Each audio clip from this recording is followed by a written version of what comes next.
Awuono andap kida awuoyo gi dhano,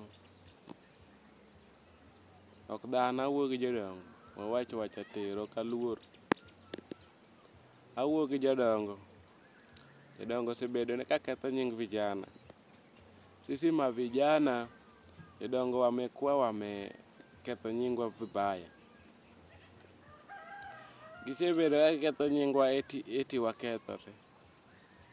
Jaduong' moro nena gi sime iPhone awach kamano gi dholuo. Jaduong' moro nena gi sime to wacho nakethora. Ochako nena gi pesa mabokia kuma aayego, owacho nakethora. An adwa koni jaduong' an akoni, anto nok amadho, we abi amadhni awuon, abiro wuoyoni. Adwa koni an akethora chieng' mana awuok mana e nini, chieng' mana awuok mana ei mamwa, mano bola piny ni pangla, chieng' no mana akethora.